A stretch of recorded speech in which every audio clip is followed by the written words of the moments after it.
Buenos días, Dios los bendiga en esta hora de la mañana de inicio de semana. Bendiciones a todos, a todas en esta mañana de lunes. Estamos a 28 de agosto. 28 de agosto estamos hoy en esta mañana. Estamos celebrando a San Agustín, obispo y doctor de la iglesia en el año 430. Bendiciones a todos los Agustín, a todas las Agustinas que tenemos por aquí. Que el Señor les bendiga abundantemente, que el Señor les llene de su presencia, de su santo y bendito amor. Bendiciones a todas, bendiciones a todos en este inicio de semana.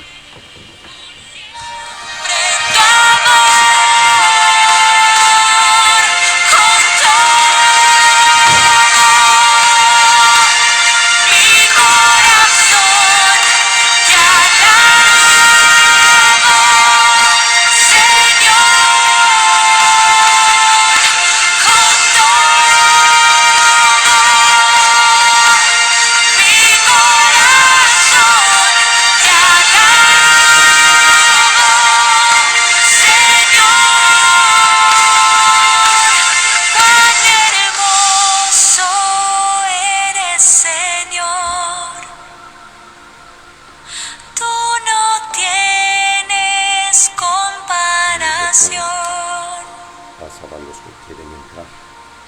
Quiero permanecer por siempre en tu amor.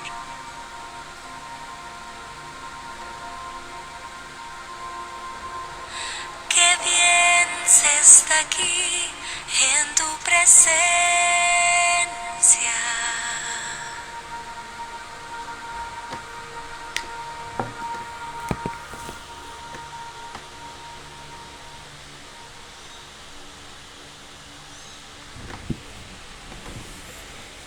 En el nombre del Padre, del Hijo, del Espíritu Santo. Amén.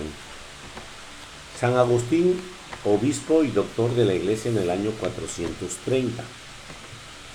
Agustín significa consagrado, bendecido. Augusto en latín era el que estaba consagrado a Dios o el que era bendecido por la divinidad. Augustium era un diminutivo de Augustus, o sea, un pequeño consagrado, un pequeño bendecido. Nuestro santo resultó ser muy bendecido por Dios, muy consagrado a la divinidad, pero nada pequeño, sino más bien un gigante en el espíritu. San Agustín ha sido uno de los santos más famosos en la Iglesia Católica después de Jesucristo y de San Pablo. Es difícil encontrar un líder espiritual que haya logrado ejercer más influencia entre los católicos que este enorme santo. Su inteligencia era sencillamente asombrosa. Probablemente no superaba por ningún otro obispo o sacerdote o doctor. Su facilidad de palabra ha sido celebrada por gente de todos los países en muchos siglos. Su sabiduría era portentosa. De sus 400 sermones que dejó escrito ha sacado y seguirán sacando material precioso para sus enseñanzas. Los maestros de religión en todos los tiempos ocupan ese material. Nació en Tagaste, norte de África, en el año 334. Su padre Patricio era pagano, de temperamento violento. Su madre Mónica, que ayer fue su santo, fervorosa católica, era una gran santa. Tenía un hermano llamado Navigio, gran amigo suyo durante toda la vida, y una hermana que fue la primera religiosa en África y para la cual el santo escribió las famosísimas reglas para la religiosa, en la cual se han basado los fundadores de comunidades de todo el mundo para redactar las reglas para su congregación religiosa. De niño era supremamente inquieto y aunque poseía una inteligencia envidiable y una memoria portentosa, tenía que castigarlo con azotes para que estudiara, porque lo único que le gustaba era jugar y divertirse. Sus padres lo enviaron a estudiar en Cartago, que era la ciudad más grande de la región, pero en el colegio se dejó llevar por los malos ejemplos de su comportamiento. No fue nada santo. Eso sí, en las lecciones llegó a ser el número uno y en las declamaciones el que más sobresalía. En las discusiones académicas era admirablemente invencible, pero su moralidad no era ejemplar. Muchos noviazgos, asistencia demasiado frecuente a funciones y representaciones de teatro nada recomendables. Contra esta prédica después, contra esto predicará después toda su vida. Hasta los 32 años su existencia es cadena continua de faltas y de miserias morales. De todo ello habla en su más conocido libro. Cuando Agustín se convirtió al catolicismo, escribió el libro llamado Confesiones, que lo ha hecho famoso en todo el mundo. Su lectura ha sido la delicia de millones de lectores en muchos países por muchos siglos. Él comentaba que a la gente le agrada leer estos escritos porque cada cual goza de conociendo los defectos ajenos, pero no se esmera por corregir los propios. La lectura de las confesiones de San Agustín ha convertido a muchos pecadores. Por ejemplo, Santa Teresa cambió totalmente su comportamiento al leer tan bellas páginas. Cuando joven tuvo una gran enfermedad y ante el temor de la muerte se hizo instruir en la religión católica y se propuso hacer bautizar, pero apenas recobró la salud se le olvidaron las buenas propósitos y siguió siendo pagano. Más tarde criticará fuertemente a los que dejan de bautizarse cuando ya son de bastantes años para poder seguir pecando más tranquilamente. Luego leyó una obra que le hizo un gran bien y fue el Hortensio de Cicerón. Este precioso libro lo convenció de que cada cual vale más por lo que es y por lo que piensa que por lo que tiene. Pero luego sucedió que tuvo un receso en su espiritualidad.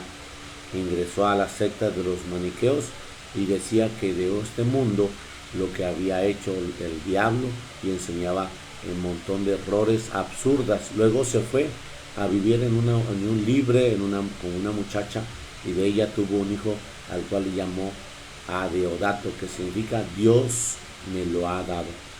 Al terminar sus estudios en Cartago volvió a su tierra Tagaste, pero Mónica no pudo aceptar de ninguna manera que su hijo volviera en unión libre y además de Santa Madre le causaba horror las herejías que Agustín había aprendido en la secta de los maniqueos y que andaba repitiendo constantemente.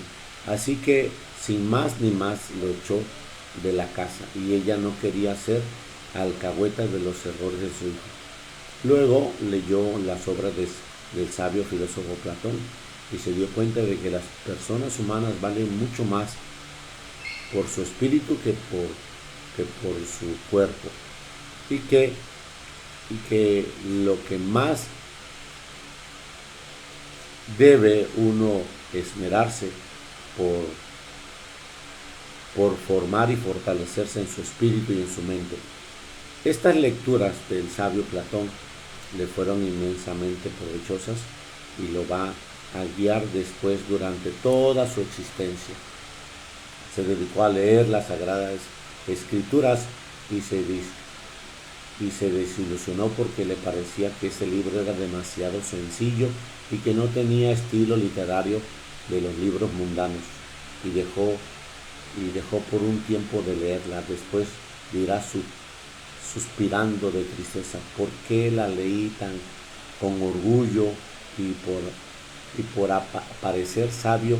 Porque por eso me agradaba, porque ya en estas páginas no buscaba la santidad, sino la vanidad. Por eso me desgastaba sus lecturas. Oh sabiduría siempre antigua y siempre nueva, cuán grande te he conocido tan tarde de mi vida. En Tagaste y en Cartago se dedicó a dar clases por 9 años con notable éxito, pero luego dispuso viajar a Roma y enseñar en esa capital.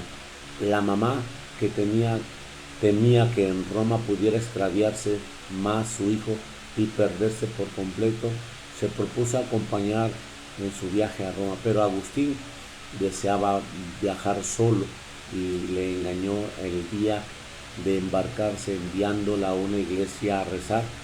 Mientras tanto, subiéndose él al barco que partía enseguida después, diré: yo engañaba a mi madre, que me amaba como nadie más lo podía hacer en la tierra. Pero Mónica viajó después en otro barco, y aunque al llegar a Roma le contaron la noticia de que se había ido a Milán, allá lo siguió, y en adelante será como un ángel de la guarda. Y en Roma se desilusionó Agustín porque sus alumnos no pagaban nada por sus enseñanzas. El hombre que definitivamente marcó el cambio de nuestro santo fue San Ambrosio, arzobispo de Milán, sabio, famoso, líder espiritual indiscutible en la ciudad y el país, gran orador y escritor brillante. Desde el principio el joven profesor se siente como deslumbrado por la sabiduría y la santidad de ese gran arzobispo, y empieza a no faltar ninguna de sus sermones, y de modo de pensar y de vivir comienza a transformarse por completo. Agustín tenía varios amigos que lo aconsejaban y lo acompañaban y lo animaban. Son Alipio, y después joven que se ha ayudado siempre, Elpidio, su hermano, y a Diodato, su hijo. Un día Romaniano le cuenta la historia de San Antonio de Abad, que dejó su vida de riquezas y comunidades y se fue a un desierto a orar y a hacer penitencia. Y Agustín exclamó: todos estos se atrevieron a dejar su vida mundana y a empezar una vida de santidad. ¿Y por qué yo no? ¿Qué es lo que me detiene para dar esos pasos? Fue entonces cuando empezó a escuchar que en una casa vecina unos niños jugaban y repetían muchas veces la frase: abre y lee, abre y lee, abre y lee. Y él no recordaba haber oído nunca repetir esa frase en un juego, y consideró aquello como un aviso de Dios, y abrió el primer libro que encontraba en la mano. Era la Santa Biblia, y allí encontró en el capítulo 13 de la carta de San Pablo a los Romanos, en el versículo 13, leyó lo siguiente: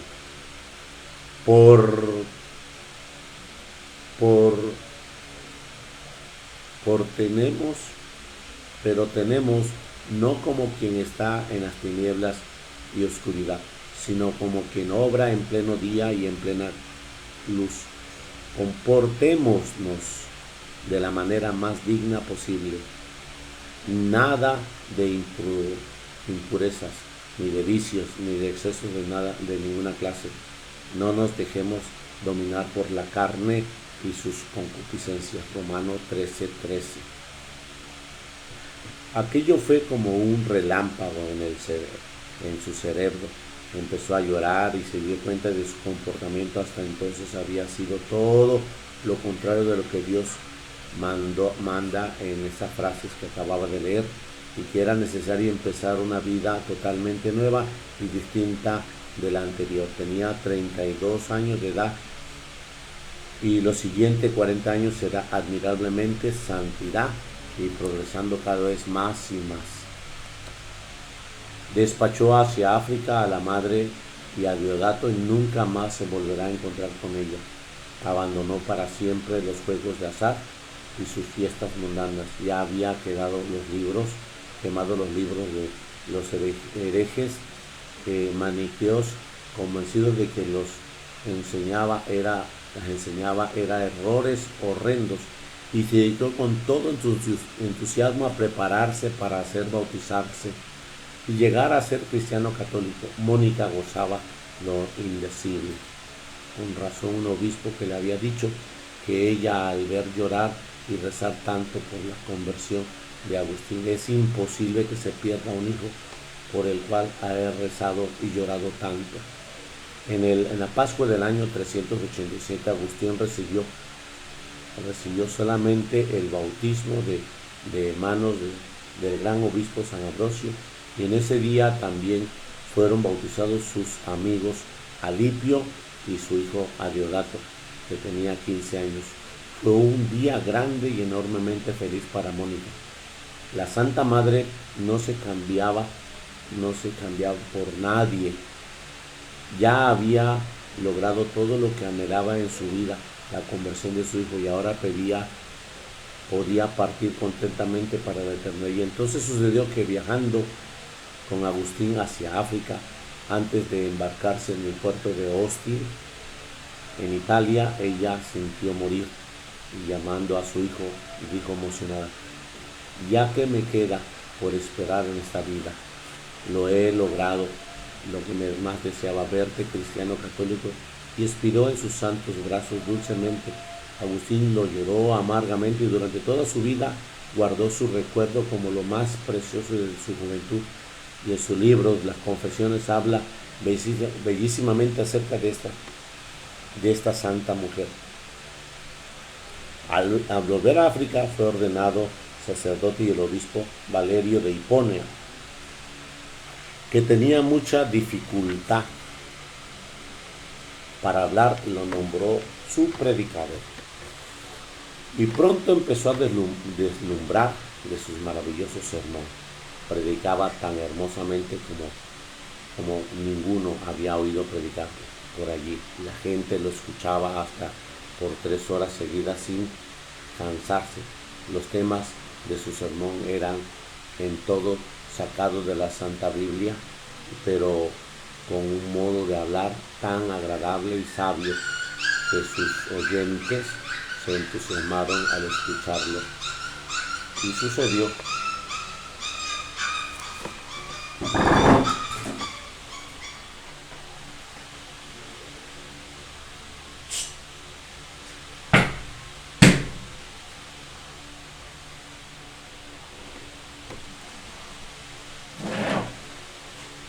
Perdón, pero mis chamacos están ahí. Y sucedió que al morir Valerio, el pueblo lo aclamó como nuevo obispo y tuvo que aceptar. En adelante será el obispo modelo, un padre bondadoso para todos. Vivirá con sus sacerdotes en una amable comunidad sacerdotal, donde todos se sentirán hermanos. El pueblo sabrá siempre que la casa del obispo Agustín está siempre abierta para los que necesitaban alguna ayuda espiritual o material. Será el gran predicador, invitado por todos los obispos y sacerdotes del alrededor para su gran fiesta, y el escritor del libro bellísimo que ha sido y será la delicia de sus católicos que quiera progresar en santidad. Difícilmente la gente encontraba un pastor tan amable y bondadoso como Agustín. Él tenía rara cualidad de hacerse amar por todos, y lo veneraban como un auténtico santo. Había en el norte de África un hereje llamado Donatista, que enseñaba que la iglesia no debe perdonar a los pecadores, y como los católicos solamente pueden ser admitidos los que son totalmente puros, pero ellos no tienen ningún reparo en asesinar a los que se oponían a sus doctrinas. Agustín se opuso con sus elocuentes sermones y sus brillantes escritos, y ellos no eran capaces de responderles a sus razones y argumentos. Al fin el santo logró hacer una reunión en Cartago de todos los obispos católicos y de la región por todos los jefes de los donatistas, y allí los católicos dirigidos por nuestro santo derrotaron totalmente a todas las discusiones a los herejes, y estos fueron abandonados por la mayor parte de sus seguidores y la secta se fue acabando poco a poco. Vino enseguida otro hereje muy peligroso, un tal Pelagio, que enseñaba que para ser santo no hace falta recibir ayuda o gracia de Dios, sino que uno mismo, por su propia cuenta y su esfuerzo, por llegar a la santidad. Agustín, que sabía que tristemente la experiencia de que durante 32 años había tratado de ser bueno con su propio esfuerzo y que lo único que había logrado era ser malo, y se opuso a sus predicaciones y sus libros y escribió un formidable tratado que se llama La Gracia, el cual prueba que nadie logra ser buenos ni santo si Dios no le envía gracia y ayuda especialmente para hacerlo. En este tratado tan lleno de sabiduría que se ha basado después por siglos los teólogos de la Iglesia Católica para enseñarla acerca de la gracia. Luego llegó cuando Roma fue saqueada y casi destruida por los bárbaros de Genserico. Los antiguos paganos decían que todos estos males habían llegado por haber dejado de rezar a los antiguos dioses y paganos y por haber llegado a ser católicos. Agustín entonces escribió un libro llamado, el más famoso el de todos, se llama Las Confesiones, el cual puso por nombre Ciudad de Dios. Después de las confesiones, Ciudad de Dios. Empleó 13 años redactando y allí defiende poderosamente la religión católica, demuestra que las cosas que suceden, aunque en primer vista parece que son para nuestro mal, están todas en plan de Dios que hizo en favor nuestro, y en la final veremos que era para nuestro bien. Como dice San Pablo, todo sucede para bien de los que aman a Dios. Y en el año 430 el santo empezó a sentir continuas fiebres y se dio cuenta que la muerte ya le iba a llegar. Tenía 72 años, cumplió 40 años de ser fervoroso católico. Su fama de sabio, de santo y de amable pastor era inmensa. Los bárbaros atacaron la ciudad de Hipona para destruirla y él murió antes de que la ciudad cayera en manos de los semejantes criminales. Y quien le preguntaba si no sentía temor por la muerte respondió: quien ama a Cristo no debe de tener miedo de ir a encontrarse con él. Pidió que escribieran su nombre, su salmo preferido en grandes letras en las paredes de su habitación para irlo leyendo continuamente. Él en sus sermones había explicado bellísimamente los salmos. Durante su enfermedad curó a un enfermo con solo colocarle sus manos sobre la cabeza, y varias personas que estaban poseídas por malos espíritus quedaron libres de tan espantoso enemigo. Al orar el santo por ellas, San Posilio, el obispo que lo acompañó en los últimos días, escribió después su biografía. El 28 de agosto del año 430 se cumplió aquella frase famosa que él había escrito: nos ha creado para ti, Señor, y nuestra alma no encontrará la verdadera paz sino cuando logre descansar en ti. Ese día descansó en la paz del Señor. Fue para siempre y gozar en el cielo de la verdadera paz, la paz que nunca se va a acabar. San Agustín, te admiramos, pídele a Dios para nosotros una conversión como la que te dio a ti, quiera Dios que así sea. Bueno, pues hoy estamos celebrando a este santo varón que el Señor nos ha regalado hoy hace muchos años, 430 años, que tenemos, que fue dedicado primero un sabio y entendido maestro, aunque el pecado lo envolvía, y después un sabio y hermoso obispo de Hipona, que el Señor nos ha bendecido. Bendiciones a todos los agustines, a todas las agustinas que el Señor nos da. Vamos al Evangelio del día, a pedirle al Señor su presencia en el Señor. Proclamación del Santo Evangelio según San Mateo. Gloria a ti, Señor. En aquel tiempo Jesús dijo a los escribas y fariseos: ay de ustedes, escribas y fariseos hipócritas, porque les cierran a los hombres el reino de los cielos, ni entran ustedes, ni dejan pasar a los que quieren entrar. Ay de ustedes, escribas y fariseos hipócritas, que recorren mar y tierra para ganar un adepto, y cuando lo consiguen lo hacen todavía más digno de condenación que ustedes mismos. Ay de ustedes, guías ciegos, que enseñan que jurar por el templo no obliga, porque jurar por el oro del templo sí obliga.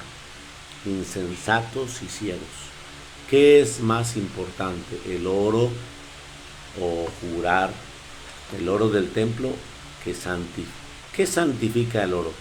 ¿El oro al templo o el templo al oro? También enseña a ustedes que jurar por el altar no obliga, pero